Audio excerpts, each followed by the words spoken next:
Back in August, Celtic and Hearts opened the new SPFL season. As Celtic raised the flag, they raised the bar, continuing their invincible run. For Hearts, it's been a palpitating drama.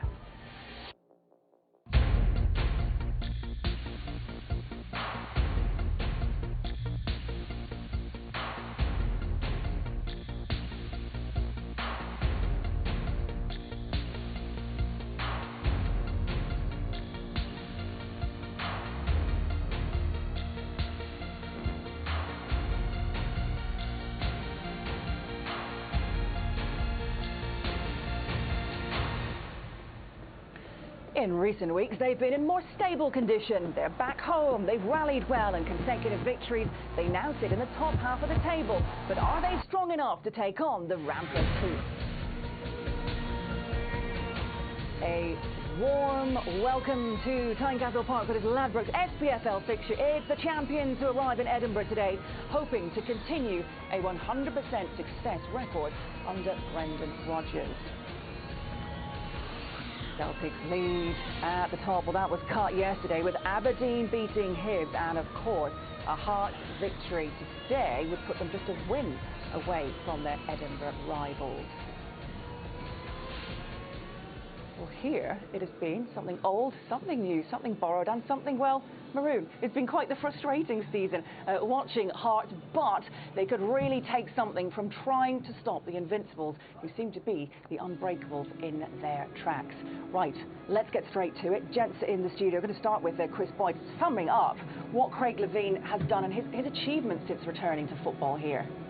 It's been a difficult situation for Craig. You know, he was the director of football under Robbie Neilson, and it was a success. You know, they were a very, very good outfit in the Championship. They came up and you thought that Hearts would push on from there. You know, it's not quite materialised like that. You know, the first season under Robbie when they came up, they did. But Robbie obviously left to go to the MK Dons. And then since that, you know, it's been here, there and everywhere, to be honest. You know, the Ian Cathro experiment didn't work. You know, and Craig Levein had put all his eggs in one basket with that. And he's now found himself back in the hot seat. And yeah, you know, there's a lot of people, myself included, have, you know, had a pop up and everything, but there's one thing about Craig: his teams are organised, they're hard to break down, and you've seen that as soon as they've came back to Tynecastle. Yes, they might not have been winning as many as they wanted, but as I said, they're undefeated in 5 at home.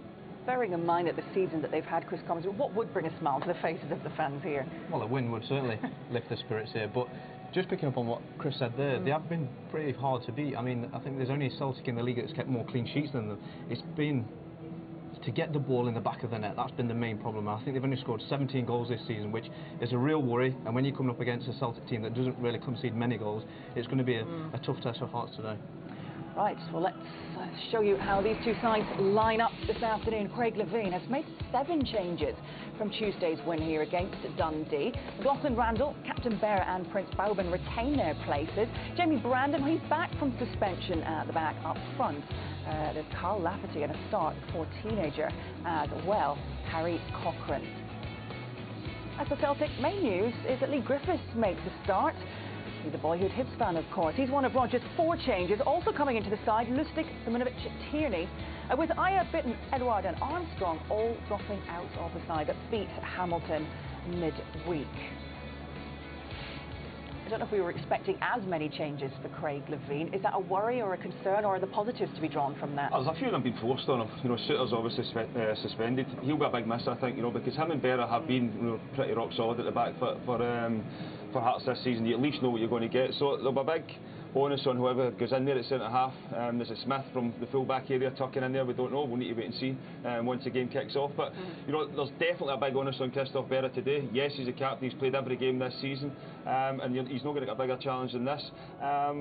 You know, the only thing for me would be, Goncalves missing out. He's a joint top goal scorer with Lafferty. Where are the goals going to come from? We spoke about the lack of goals. When you leave out your joint top goal scorer in the league, you know, it's very difficult. But I'd expect Hearts to be 4-5-1, very solid and hard to beat, and hopefully can hit Celtic on the break and get something that way. Okay, we mentioned one of the young players, 16-year-old, born in 2001, when Craig Levein was actually in his first spell as a Hearts manager. He replaced Ian Cathro at the end of August, and his team has actually won more than he's lost this season. His win percentage, though, is lagging slightly from his first spell in charge. Here he is with Luke Shanley. Craig, how do you go about being the first team to beat Celtic in this 69-game run? I've talked to you about that after the game. We've got a number of problems injury-wise, and when I looked at the squad, I think to sit and defend for 90 minutes is probably beyond us with the players that we have available. So we'll have a go and see what happens.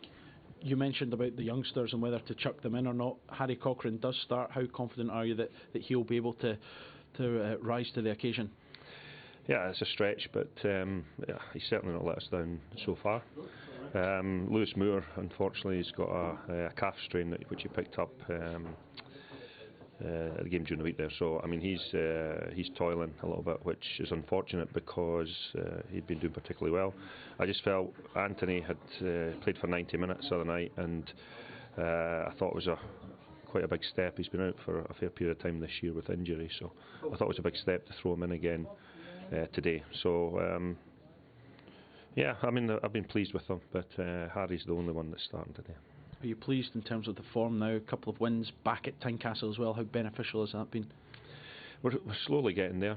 Defensively, we've been excellent. It's going forward that we've had most of our problems, and you know, I'm hoping that, you know, although it's going to be difficult, Celtic will push us back. But our intention today is to try and take the game to them. Good luck. Thank you very much.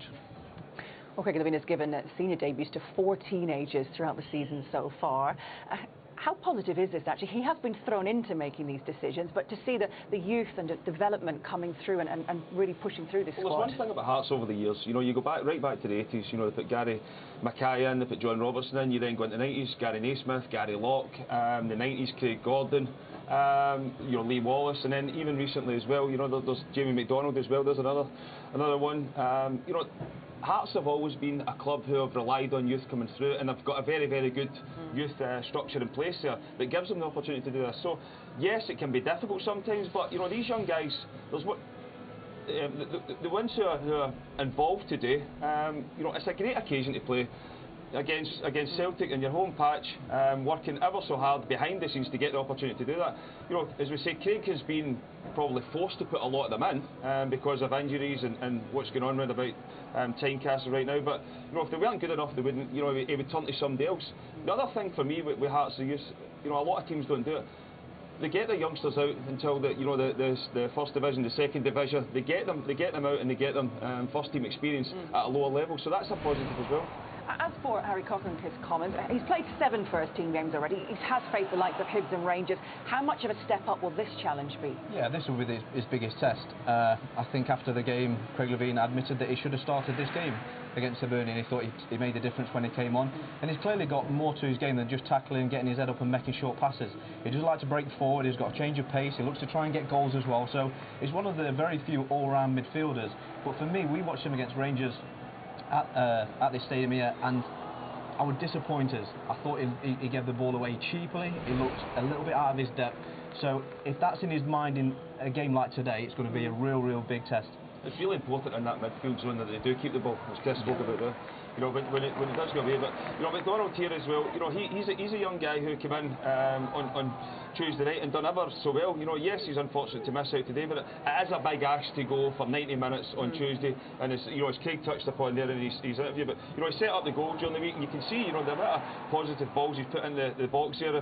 If Hearts were going to get success during the week, you felt as if it was going to come from him. You know, picking the ball up, driving at the heart of defences. This is a great little pass through. You know, if it had been on the ground, it probably wouldn't have got there. You know, so the awareness to at least lift it over the defender to get it through there, and it's a great assist for Concalves. Well, he was one of the standout performers midweek here in that win, and how the fans here would love to see Hearts get a win today and somebody's got to do it, haven't they? The Invincibles run, and the atmosphere is certainly set to be bouncing. 2 wins in 3 days, things are looking good. The £12 million stand is very impressive indeed.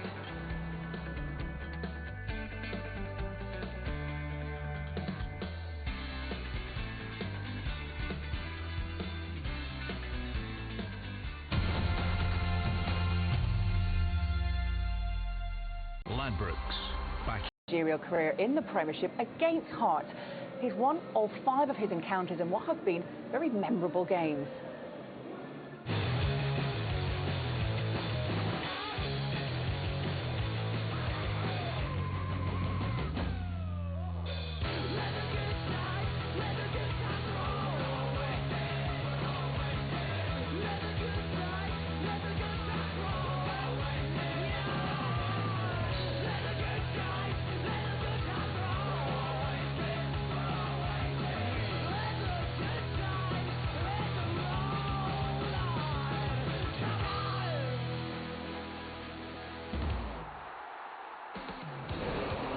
breaking those Hearts there, and he's managed some landmark games against them. He's yet to drop a point against Hearts. He'll be hoping this trend continues this afternoon. Here he is with Luke Shanley. Brendan, what sort of challenge do you expect today? Well, they're always tough games. You know, the Hearts beat Celtic here at Tynecastle, so we had 2 really good games here last season. Tough games, and obviously the second game result was better, but we always have to earn the right here.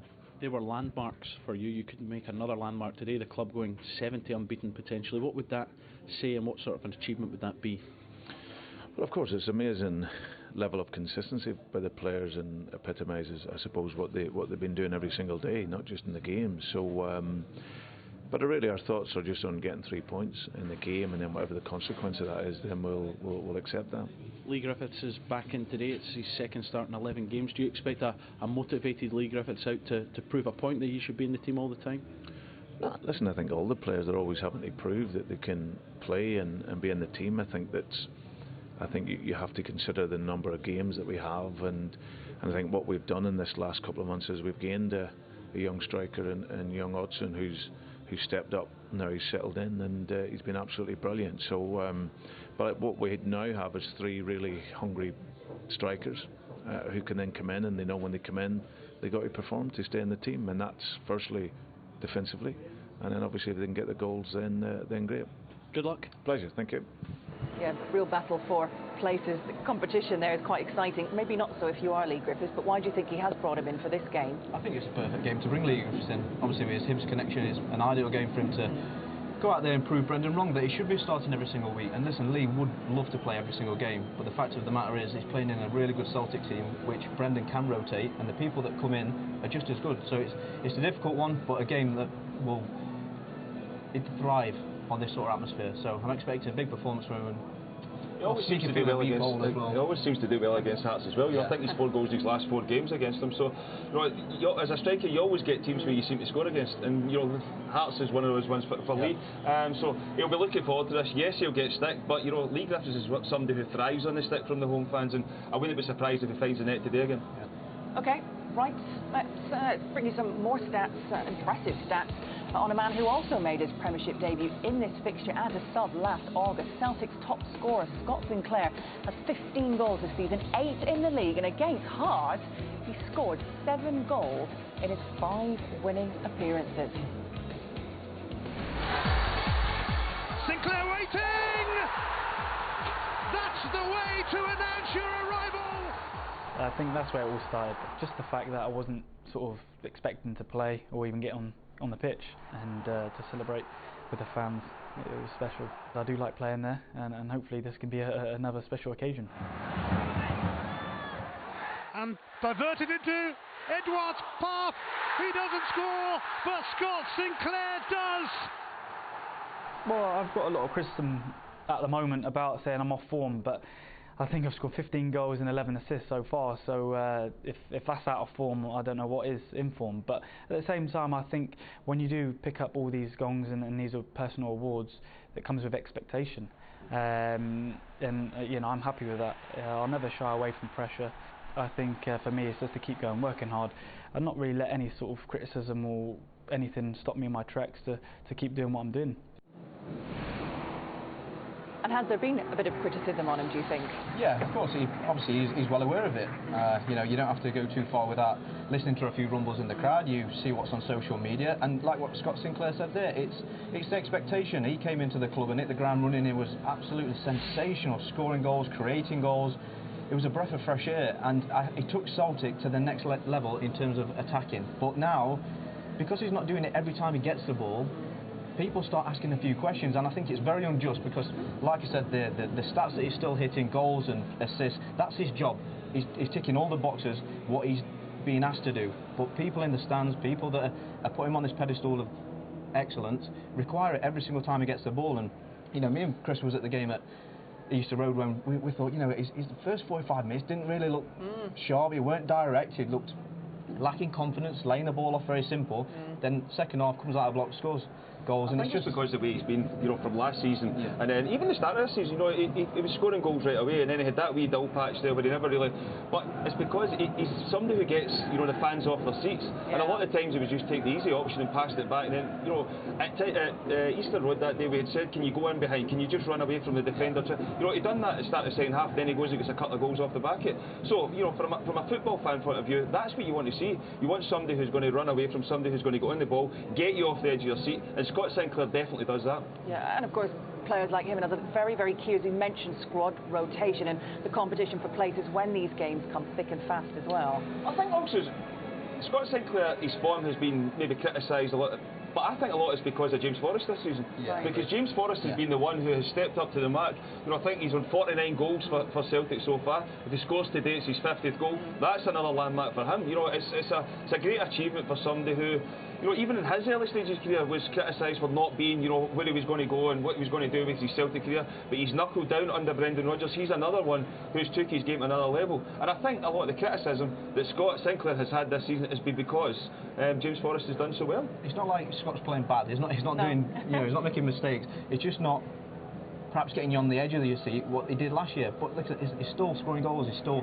one of Celtic's main threats. But I agree with you, Chris. The fact that James Forrest is playing, you know, the best footballer of his career is putting a little bit more pressure on Scott. Yeah, he's got his own reputation to keep up with. And Hearts trying to keep up with their Edinburgh rivals. They're unbeaten in their last 5. They're looking to cause an upset against the formidable foes of Celtic. We'll have the first half action next.